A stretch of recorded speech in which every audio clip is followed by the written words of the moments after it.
కొణిదెల పవన్ కళ్యాణ్ అనే నేను और जो यहाँ दिखता है ना पवन, ये पवन नहीं आंधी है। ये कहानी फिल्मी तो है लेकिन है बिल्कुल असली। पवन कल्याण के बड़े भाई चिरंजीवी तेलुगु फिल्मों के मेगा स्टार हैं। बड़े भाई के पदचिन्हों पर चलकर ही पवन कल्याण भी फिल्मों में आए और कामयाब हुए। सुपरस्टार तो पवन कल्याण भी बने लेकिन चिरंजीवी के दर्जे को वो नहीं छू पाए। बड़े भाई चिरंजीवी जब राजनीति में आए तो पीछे पीछे पवन कल्याण भी आए। चिरंजीवी ने पार्टी बनाई प्रजा राज्यम तो पवन कल्याण को उसके यूथ विंग का अध्यक्ष बनाया। लेकिन जब चिरंजीवी अपनी पार्टी का विलय कांग्रेस में करने लगे तो पवन कल्याण यहां अपने बड़े भाई से सहमत नहीं थे। शालीनता से पवन कल्याण इस फैसले के विरोध में राजनीति से ही अलग हो गए और यहां से शुरू होता है पवन कल्याण द पॉलिटिशियन का उदय। 2014 में पवन कल्याण ने अपनी पार्टी बनाई जनसेना। हालांकि उनकी पार्टी ने पहला विधानसभा चुनाव लड़ा 2019 में, लेकिन जगन मोहन की आंधी में चंद्रबाबू नहीं बचे तो पवन कल्याण की क्या बिसात। सिर्फ रजोले विधानसभा पर उनकी पार्टी को जीत मिली, लेकिन 2024 में यही जनसेना आंधी साबित हुई। 21 सीटों पर चुनाव लड़ी और सभी पर जीत दर्ज की। 2 लोकसभा सीटों पर चुनाव लड़ी और दोनों पर विजयी रही।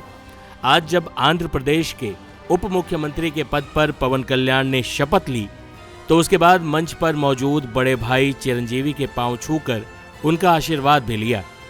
बड़े भाई की आंखों में भी गर्व के भाव थे कि छोटा भाई राजनीति में उनसे बड़ी लकीर खींच गया है। और जो यहाँ दिखता है ना पवन, ये पवन नहीं आंधी है।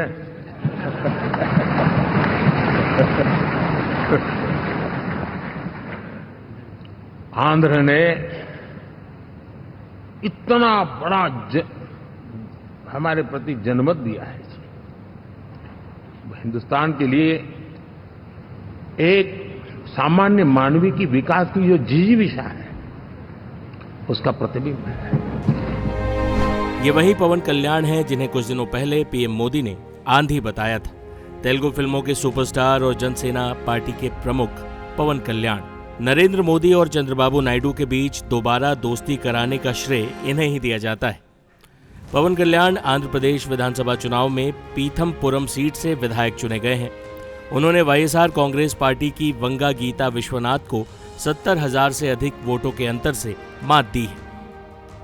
दक्षिण भारत के राज्य आंध्र प्रदेश में लोकसभा की 25 सीटें हैं। इस लोकसभा और विधानसभा चुनाव के लिए बीजेपी ने इस राज्य में तेलुगु देशम पार्टी और पवन कल्याण की जनसेना पार्टी से समझौता किया था। इसके तहत बीजेपी ने 6 लोकसभा सीटों पर चुनाव लड़ा जिसमें वो 3 पर जीत दर्ज कर पाई। टीडीपी ने 17 सीटों पर चुनाव लड़ी जिसमें 16 पर उसके सांसद जीते। वहीं जनसेना ने 2 लोकसभा सीटों पर चुनाव लड़ा और दोनों पर ही वो विजयी हुई। ऐसे में पवन कल्याण न सिर्फ राजनीतिक तौर पर खुद मजबूत हुए हैं बल्कि एनडीए में नायडू को दोबारा शामिल करवाकर उन्होंने मोदी सरकार को बड़ा सहारा दिया है। साथ ही पवन कल्याण अब आंध्र प्रदेश की कैबिनेट में नंबर 2 हो गए हैं। राजनीति में हिट हो चुके पवन कल्याण की फिल्म ओजी 27 सितंबर को रिलीज होनी है। यानी रील और रियल दोनों लाइफ में पवन कल्याण का सिक्का चल रहा है। इसलिए पीएम मोदी ने पवन को आंधी बताया था। टाइम्स नाउ नवभारत डिजिटल की रिपोर्ट।